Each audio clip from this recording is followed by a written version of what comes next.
This episode of WDW Today is being sponsored by All-Star Vacation Homes. And certainly if you're planning a trip to Walt Disney World and you want to enjoy the Walt Disney World, but you know what? Also be able to enjoy your time outside of the parks, back at where you're staying at a nice resort, not even a resort, I mean your own private house that has lots of great amenities. An All-Star Vacation Home is the perfect solution for you. Why be in a little cramped room and 2 double beds for a week? Why not enjoy your time at Walt Disney World by having all the amenities of home in a wonderful vacation home at an affordable price? All-Star Vacation Homes offers you that. Visit them online at www.allstarvacationhomes.com.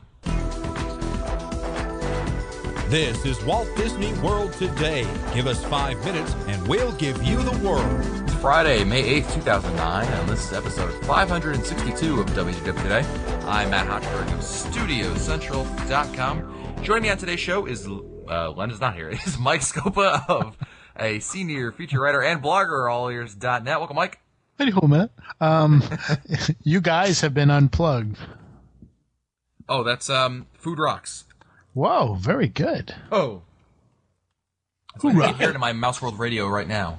And you have to say it better. It's like, you've been unplugged. You guys have been unplugged.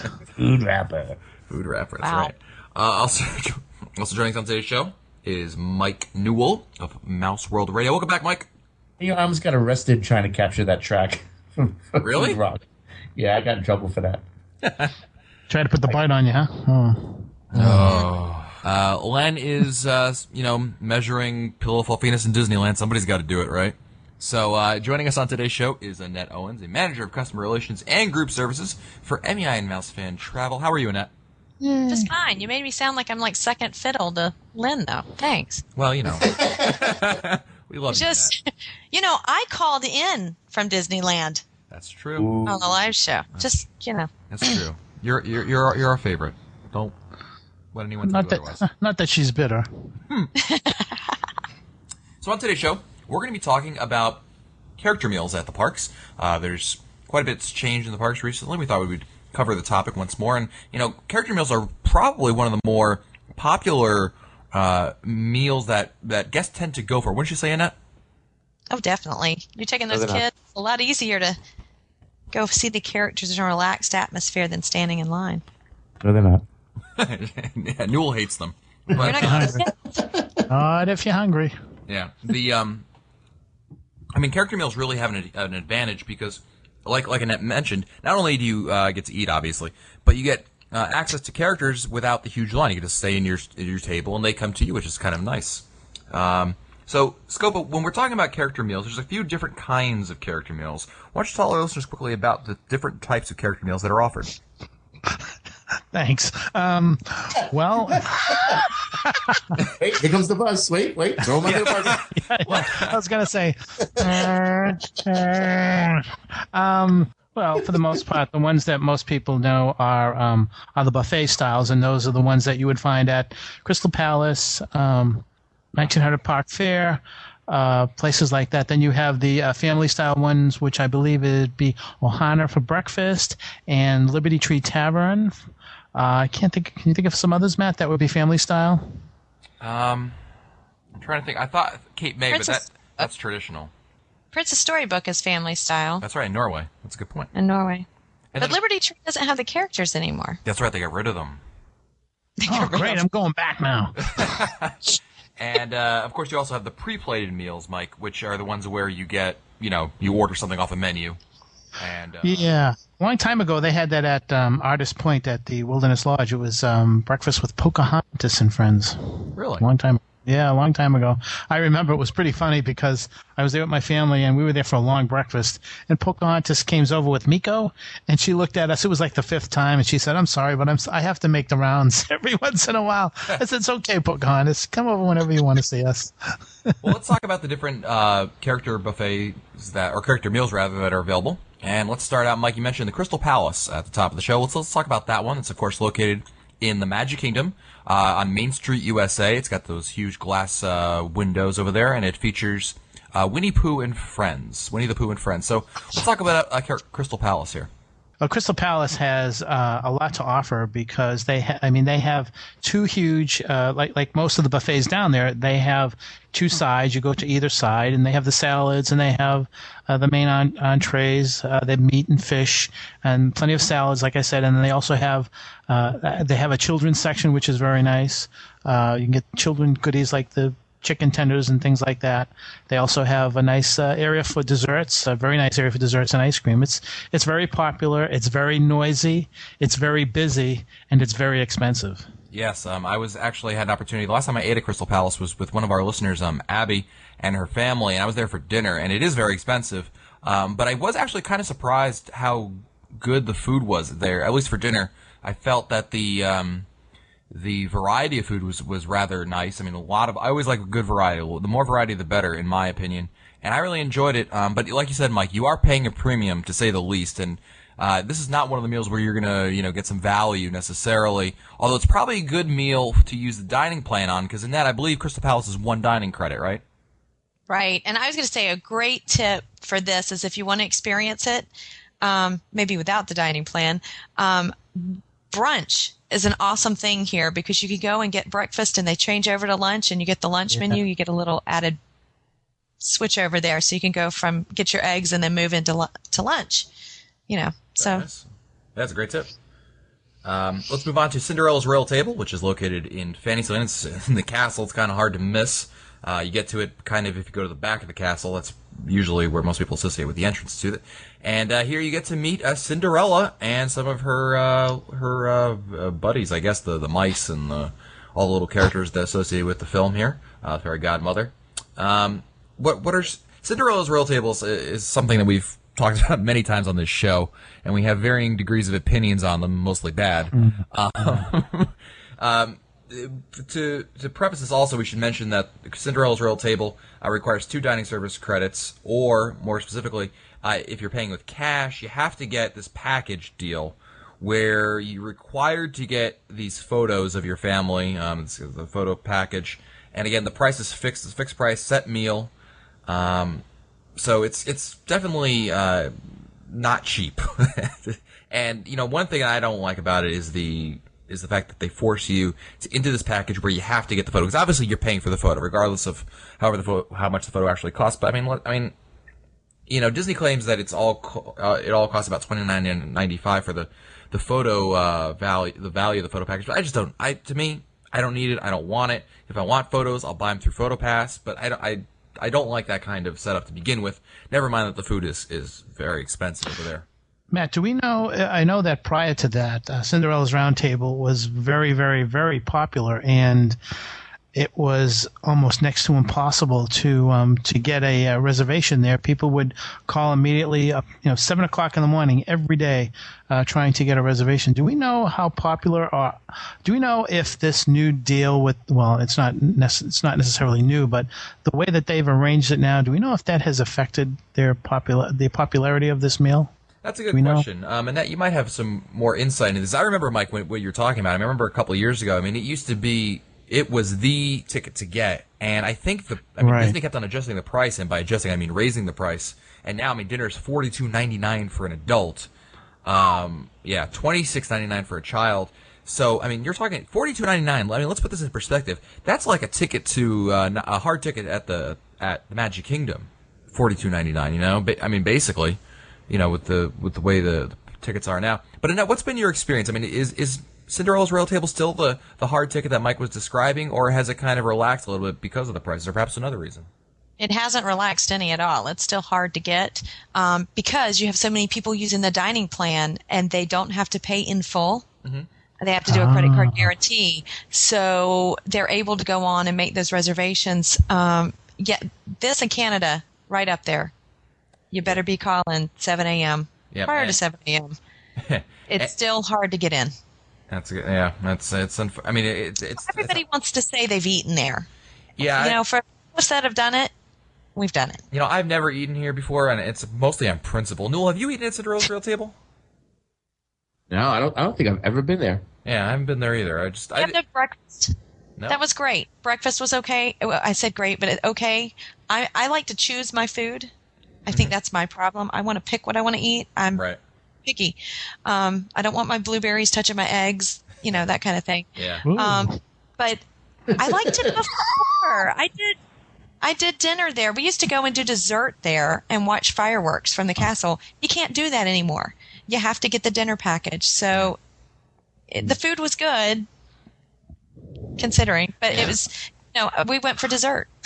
Surprise. We should mention that both Crystal Palace and Cinderella's Royal Table all serve breakfast, lunch, and dinner at both of those locations. So lots of opportunity to get in if you can. But it's real tough. So you definitely want to make those ADRs if you can, because it's really the only way to get in guaranteed. It's funny that you still mention it's that popular, and I seem to recall almost every time I ask, for what's available, like last minute dining reservations, almost usually they have something at Cinderella's Royal Table. And that just may be luck. Maybe it just happened to roll, the dice that way. I never obviously took them up on it, but that's interesting. Well, and they have to cancel. You got to cancel within 48 hours. So okay, good to know. Not to be charged. So Liberty Tree Tavern used to have characters, but somebody, I think Annette mentioned it, they're no longer over there anymore, so we can skip that one. Did they change the price though? No, right? Yeah, sure not. Weren't paying for Mickey, were you? Let's move on to Epcot, and let's start at the Garden Grill. And this one features Mickey, Chip, and Dale, and Pluto, and they're all dressed as farmers over here. And this is Annette, this is a plated meal. It used to be family style. I thought it was family style. Is it? I could be wrong. Okay, family style. Let's go with family style for that one.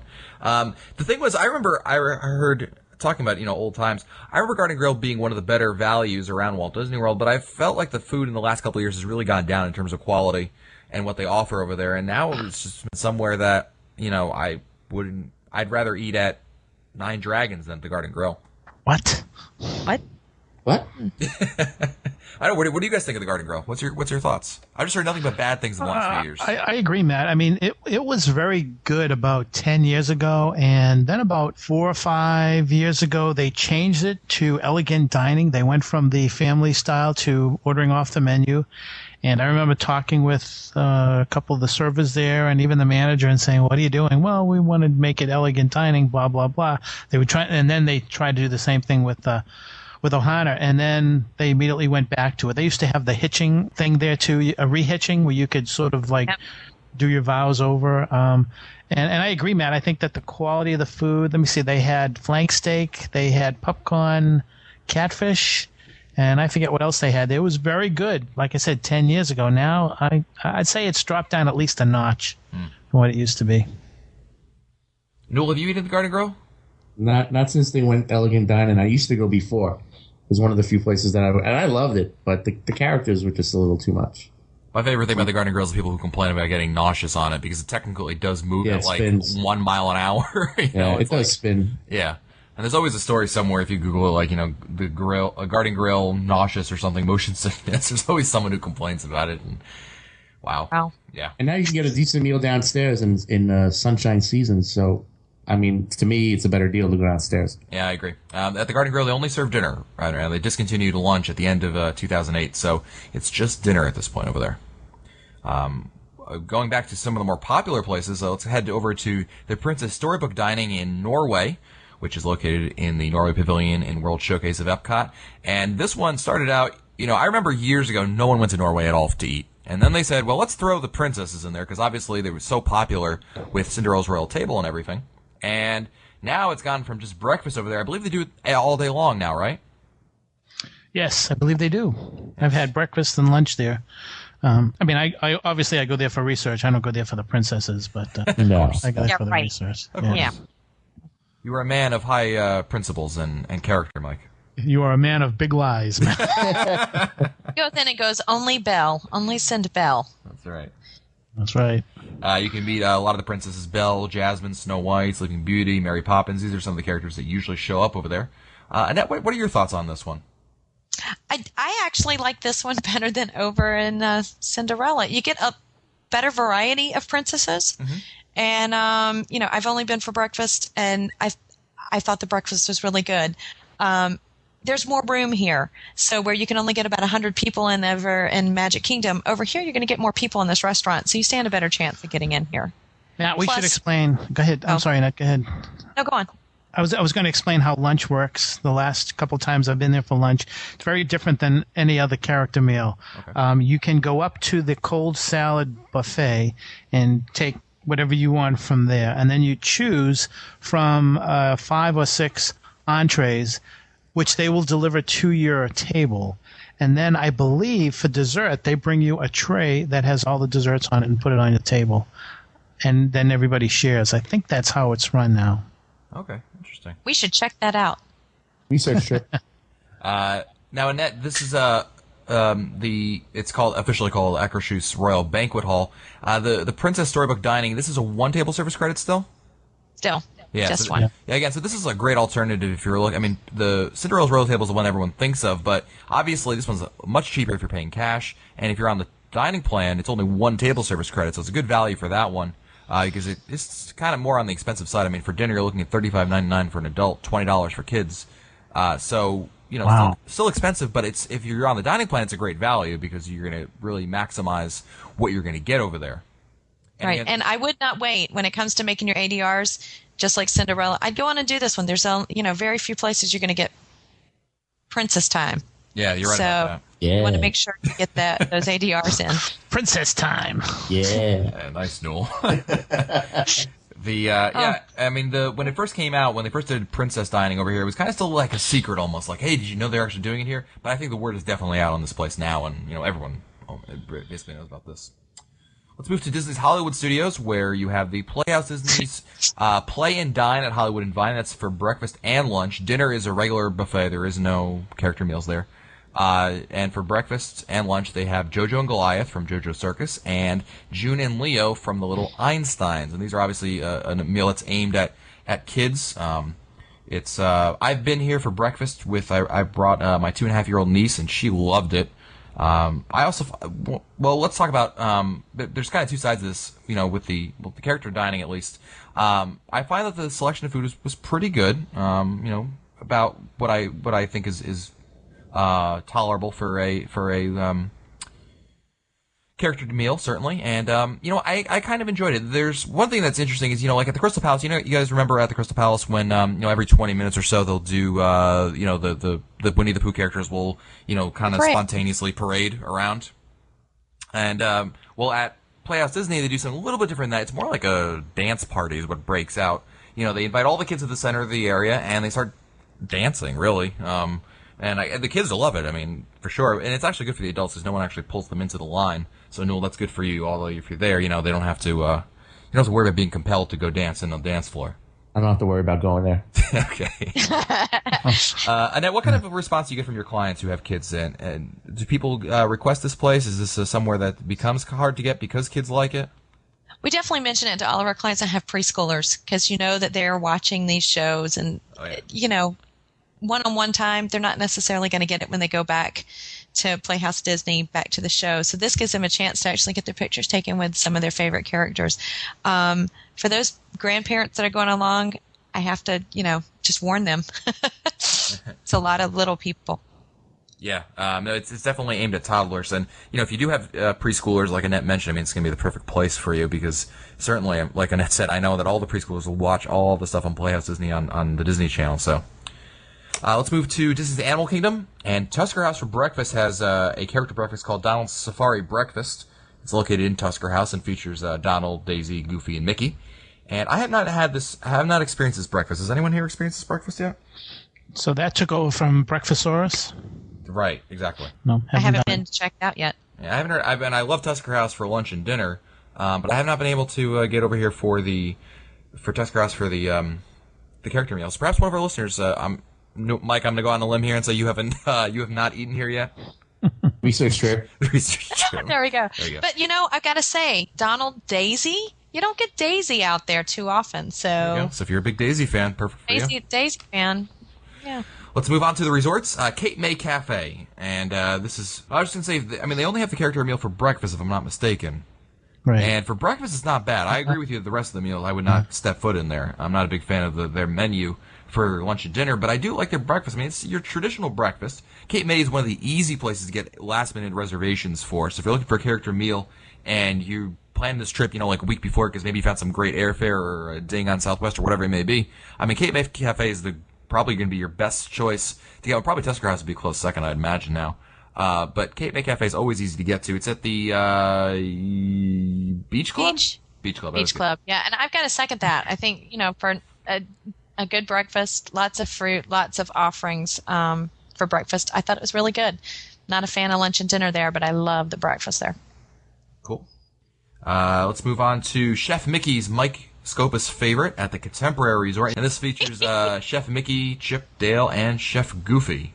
Now, Mike Scopa, is this your favorite character meal on property? That's a good question, Matt. Is it? I think it is because I think that I have fond memories of Chip and Dale doing all kinds of antics. They seem to be more animated at this character meal than any other character meal on property. I just enjoy watching them, and I remember laughing a lot at this particular character meal. There's a lot of room in the first place. I think that's a key thing. I mean, there's a lot of room to maneuver, walk around. You don't have to worry about bumping into people. The characters go around. It's great because of the room. It's very easy to take photos with the characters, and I think that the food quality is very good. So I think I would definitely say it's the best character meal on the property. Yeah, I agree with you. Everything you said there, Mike. Great quality of food, great variety of food. It's a lot of people obviously like to have breakfast there because then you can walk right over to the Magic Kingdom and get started over there. So this one's definitely one that's a big hit. Did you know, Scopa, that this actually Chef Mickey's used to be at Downtown Disney in 1996? Yes, I actually went there way back when, 1996, just before it closed. Yep. I sound real smart, but I just read that online. It's now Captain Jack's now. Is that what that is? Is that where it was? That's Oh, cool. Mm-hmm. Everything we've been mentioning so far since pretty much since Cinderella's Royal Table, they're all one table service credits, right, Annette? Yeah, so far. So far. Let's move on to 1900 Park Fair, which is at Disney's Grand Floridian Resort, and they have breakfast and dinner. And it's interesting because they have two different character meals going on. For breakfast, they have the Supercalifragilistic breakfast, where you'll have Mary Poppins, Alice in Wonderland, the Mad Hatter, and usually Bert also tags along with Mary Poppins there. But at dinner, you have Cinderella's Gala Feast, which features, take a wild guess, Newell. Cinderella. Cinderella, very good. Prince Charming. Prince Charming is there, that's right. Princess time. Yeah. I don't know, though. You got Drizella and, Yeah. For breakfast, I really like 1900 Park Fair. They have a wonderful selection of food there. They have this strawberry soup, which is native to 1900 Park Fair, which is terrific. You definitely got to try it if you're going there for breakfast. I'm not as big of a fan for dinner. I've tried it, and I just wasn't that impressed with the dinner thing. I did like breakfast quite a bit, but didn't really love dinner. What are your thoughts on that one? Well, in many cases, breakfast is breakfast, and in most cases, whichever one you go to, you will receive the same type of breakfast offering. So as far as I'm concerned, the breakfast is the same throughout. But I'm with you, Matt, on the dinner. It used to be very, very good in the early '90s. That was one of the best places to go for dinner. They have changed it a little bit. I don't know if the quality matches the price, but for breakfast, I've enjoyed it there for breakfast. Cool. We also got next the Polynesian, and you've got the Ohana character breakfast over there every morning. It's for breakfast only. And I ate here once, and I kicked myself in the pants because I made the reservation. I knew I was going to have to rush through it. I really did have to rush through it because I had to catch my flight back. And so I really need to get back this seriously, Newell, research trip on this one. Research trip. It features all about the food. Yeah, that's family style. That's family style. Yeah, this one is families. That's right, Mike. Features Lilo and Stitch and Pluto and Mickey, and it's one I would like to go back to and just try again because I rushed through it and I would like to actually enjoy this one. Scopa, what are your thoughts on Ohana? I've eaten there for breakfast a couple of times. Pretty good. I really like the activities they do with the kids. They have the kids going around doing things in the morning. Goofy is very animated. Really, Goofy's animated. He's running around doing all kinds of stuff. I could not resist. Sorry. I know. Oh well. Anyways, the food is I would say it's very good for the price. They give you the Ohana means family thing when you first walk in. It's family style, like we said. The quality is very good. You can pretty much order whatever you like. And I really enjoy the family style character meals because you don't have to get up. You're being served, and the characters are coming around. So it's the best of both worlds. You're sitting there, you're eating, you're being, the food is being brought to you, and so are the characters. So it's probably the best of both worlds. That's a great point, Mike. I didn't even think about that one. I mean, obviously being served, you don't have to get up, and it makes it easier to make sure you're not going to miss the characters. I know that a lot of people are always worried because it's like, well, I really want to go get another plate, but I see, Winnie the Pooh coming around the corner there. He's coming to our table. Do I have time? And then you don't want to do the run back, but actually, it's pretty cheap for Ohana's breakfast. $18.99 for adults, $10.99 for children. That's not bad, considering. Considering this is Ohana. It's not like Fort Wilderness or something like that. That's a good deal. Yeah. Well, the thing is, though, Matt, you are limited. I mean, I don't think you have as much variety there regarding food as you do with the others. So that may have something to do with the price. Yeah, that's a good point. I mean, basically the menu is scrambled eggs, fried potatoes, pork breakfast sausage links, smoked bacon, some breads and fruit. So yeah, it's not, you're not going here for variety, but it's still a decent breakfast certainly, and it's great atmosphere. I'm a big fan of this one, and I definitely want to try to get back to that one. I also have here on my list here the Garden Grove has character meals on breakfast on Saturday and Sunday. I've never been to the Garden Grove for any meal, let alone a character meal. Has anyone been to the Garden Grove? I have. It's at the Swan, Disney's the Swan Resort. It's at the Swan. Actually, I'll be there next week. I'm planning to eat there for lunch next week. It's a very quiet restaurant. It's a round restaurant, and in the middle there is a fabricated tree. And I don't know what characters are there, Matt. Do you have that information for breakfast? Breakfast features Goofy and Pluto, and dinner features Timon and Rafiki, and Monday and Friday is Timon and Rafiki. All other nights, Goofy and Pluto. Yeah, I haven't been there for the character meals. I've been there for lunch, and it's very, very good food. I recommend that restaurant. Highly recommend it. Cool. I mean, and it's obviously Garden Grove has got to be easy to get to because I'm like, you might imagine it's not on most people's radar because it is in the Swan Resort. So definitely check that one out if you're looking again last minute. Things here. Mm-hmm. So very quickly, I know we're probably over time. Very quickly, pick your favorite character meal, all around property. You just gotta pick one. You don't have to define it. Just say it out loud. Mr. Newell. Chef Mickey's. Mr. Scopa. Same. Chef Mickey. Miss Owens. Chef Mickey's. Ooh. I would vote for Chef Mickey's, but in the interest of making it a little interesting, I'll say Crystal boo. Palace. But Chef Mickey's. What about the House of Beef? The House of Beef. Yes, that was the House of Beef. 192. It's very Here's nice. your character, and we're gonna cook him for you. Yeah. Very nice. Well, don't forget that this episode of WDW Today has been sponsored by All-Star Vacation Homes. And Mike Newell, pick a word, one word. I will describe an All-Star Vacation Home around that word. Movie theater.